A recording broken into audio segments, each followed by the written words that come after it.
It is the 12th of June, 2024. The sound that you'll hear in the background is the sound of a man high on spirituality. And if he's not high on spirituality, he is just a dumb fecker. I don't see how he couldn't be.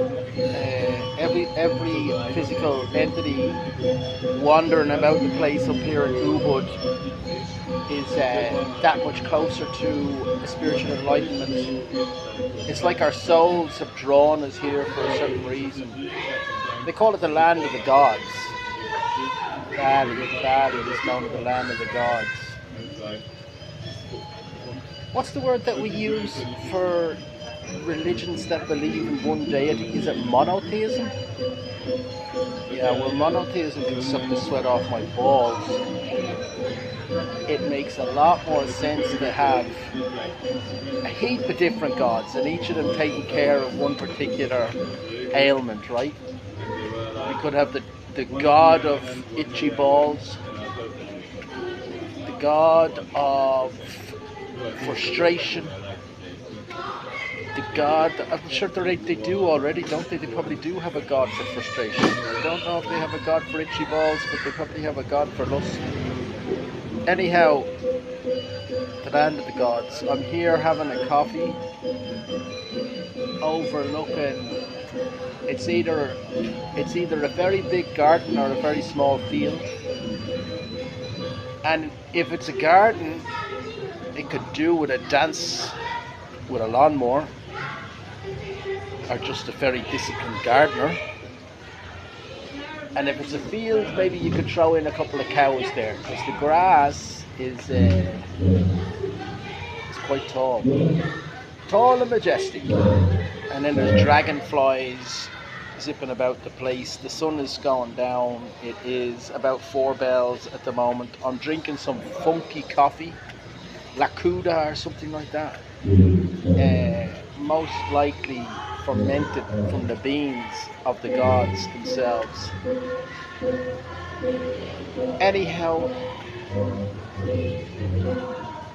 I'm on day 6, or maybe it's day 7 of my trip here in Bali, and so far I have been a human being.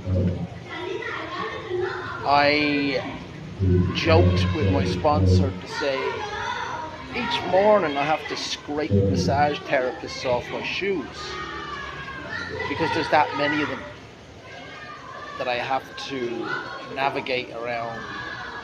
It's like a fucking obstacle course. No, I don't want one.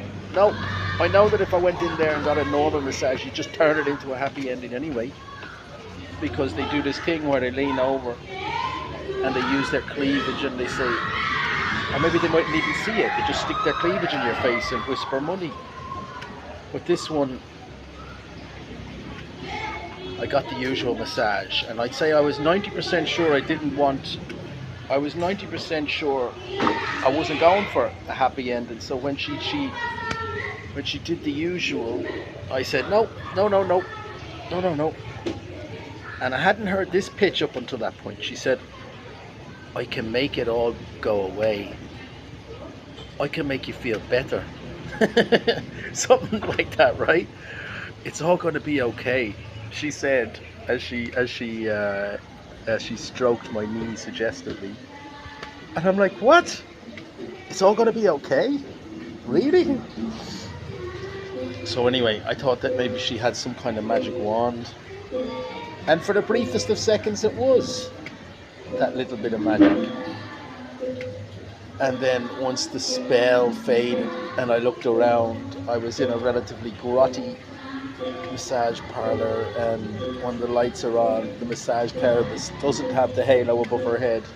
She is not the angel she was only minutes before. And as I emerge from that place that only seconds before had been something close to spiritual, I suddenly realize how seedy I am. And the shame takes hold and the guilt takes hold. I'm lucky. In Bali they have there's amazing recovery here. So I have the morning meetings 9 o'clock, and then there's a 10:30 NA meeting, and there's a blast of people from all walks of life, mostly Australians. But I got talking to a guy called Steve. No coincidence, the same name as my sponsor. We were talking about the character defect of lust, because that's the correct term. If you're in an AA meeting, you should say, I have awful problems with the character defect of lust these days. If you're in an NA meeting, you can say, I suffer from the disease of addiction, and sometimes that includes sex. But even then you get a couple of tut-tuts. Did he just say the S word? Did he just say the S word? Follow pretty closely with the S letter, the E letter, and the X letter put together. It's got rather sinister connotations, like a spiky porcupine. Do not be talking about that in here. You can talk about the character defect of lust, but you can't be talking about sex. We're human beings, all right, yeah, but we're on a spiritual journey, and we don't like to be reminded of that particular malady.